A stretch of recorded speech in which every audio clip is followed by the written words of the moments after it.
Bonjour, bienvenue à cette nouvelle émission intitulée InnoTime de la chaîne Sedona. C'est une émission dédiée à l'innovation, à tout ce qui va tourner autour du Li-Fi, du RFID et toute technologie moderne du moment. Et aujourd'hui, nous allons parler de quelque chose de très sympa qui s'appelle Lob, qui est le nouvel outil de Microsoft qui, on va dire, permet d'avoir un premier apprentissage sur le machine learning, cette capacité, si vous voulez, à récupérer des informations venant d'un ensemble de données.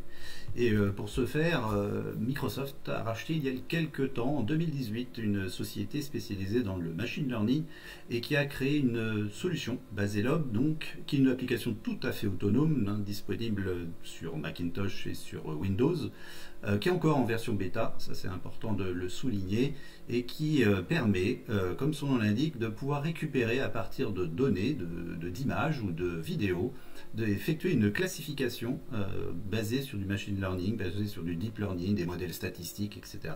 pour pouvoir, à partir d'une image, pouvoir identifier automatiquement le contenu de cette image. Ce qui est intéressant dans cet outil, qui est complètement, encore une fois, autonome, c'est que vous pouvez l'exporter par la suite sur d'autres systèmes comme TensorFlow notamment.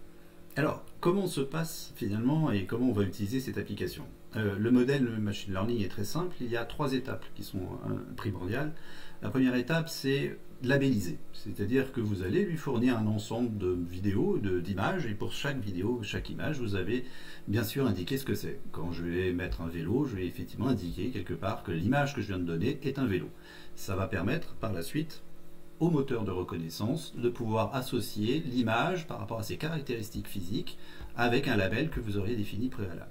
Après, vous allez entraîner ce modèle, c'est-à-dire que plus vous allez lui donner d'images et de vidéos à intégrer et à ingérer dans son modèle, le modèle va apprendre au fil de l'eau à classifier et à comprendre un petit peu les images que vous êtes en train de lui donner. Et puis par la suite, vous allez jouer. Et quand vous allez jouer, cela signifie que vous allez lui soumettre une image qu'il va reconnaître, essayer de catégoriser par rapport à son moteur et au résultat de son apprentissage, et vous fournir une réponse qui est la plupart du temps la plus adaptée. Alors maintenant, essayons d'utiliser très facilement cette appli. Alors comment ça se présente cette application? C'est très simple. Vous avez devant vous l'écran de Lob. Donc encore une fois, application complètement autonome. Sur cet écran, comme je l'ai pu le dire juste avant, vous avez les fameuses trois catégories: labellisation, entraînement et jeu.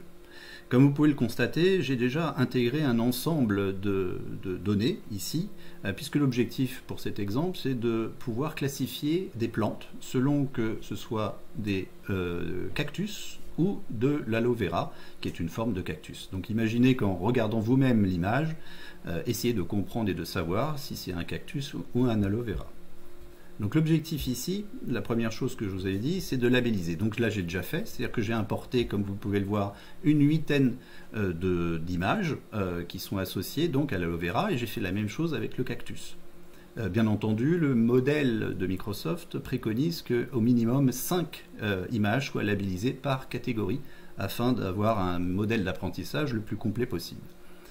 Une fois que nous avons fait ça, nous allons par défaut entraîner le modèle. Donc en appuyant sur entraîner ici, vous avez en fait le système qui va regarder et lui-même associer un label par rapport à une typologie d'image qui ressemble ici à l'aloe vera. Donc il a classifié ici avec un taux de reconnaissance qui est quand même assez important, de plus de 100%, les différents cactus et aloe vera que j'ai intégrés ici. Mais le plus important n'est pas là. Le plus important, effectivement, maintenant, c'est de jouer avec ce référentiel. Et pour cela, vous avez le bouton Play qui va permettre, à partir de cet écran très simple, d'intégrer des nouvelles images et à donner la possibilité et l'attitude au logiciel d'essayer de reconnaître cette image et donc d'associer le label par rapport à l'image reconnue par des modèles statistiques et autres principes de base du deep learning et du machine learning. Une fois donc l'entraînement effectué, donc n'hésitez pas à fournir un maximum bien sûr d'images au modèle. Plus il a d'images et plus il est capable d'affiner finalement sa reconnaissance d'objets. Une fois que vous avez fait cette étape-là, vous avez la fameuse étape Play. La méthode Play permet et consiste à finalement intégrer et indiquer au moteur que nous avons une nouvelle image à lui faire ingérer et d'essayer de trouver en fait à quoi correspond cette image. Pour ce faire, lorsque j'appuie sur Play, vous voyez qu'ici il est indiqué en haut de l'écran image ou caméra. Nous verrons plus tard ce que c'est que caméra, c'est une fonctionnalité très intéressante. Mais basons-nous déjà sur la fonctionnalité image. Lorsque nous appuyons sur image, vous faites importation et là vous allez voir que je vais rajouter une image cactus.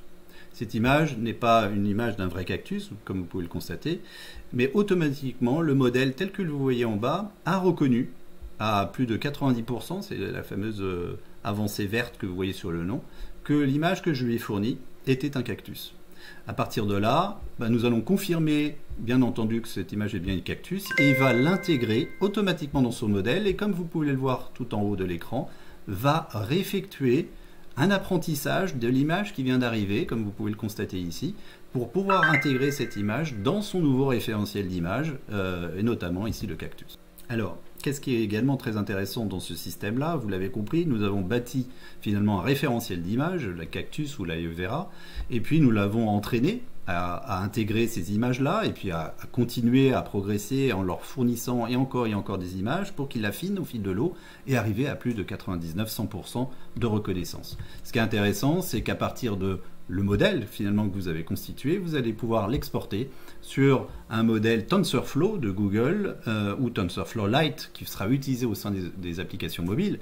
Alors, comme je vous ai dit tout à l'heure également, la fonctionnalité très intéressante de Lob, c'est en plus de effectivement faire de la reconnaissance des photos, des images que vous lui présentez, c'est aussi de pouvoir capturer via la caméra de votre webcam les informations vidéo. Et donc de pouvoir essayer de trouver aussi par rapport à ça la reconnaissance de ce que vous voyez à l'écran et ce qui est représenté à l'écran.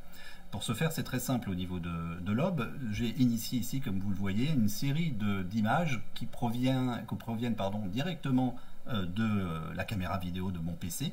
Et à partir de là, j'ai bien entendu stocké l'ensemble des informations concernant le fait d'avoir effectivement un masque en face de moi. Donc comme vous pouvez le constater, vous avez ici un ensemble de photos qui représentent moi avec le masque sur l'ensemble des facettes de mon visage et donc que j'ai labellisé bien entendu comme étant l'intitulé masqué.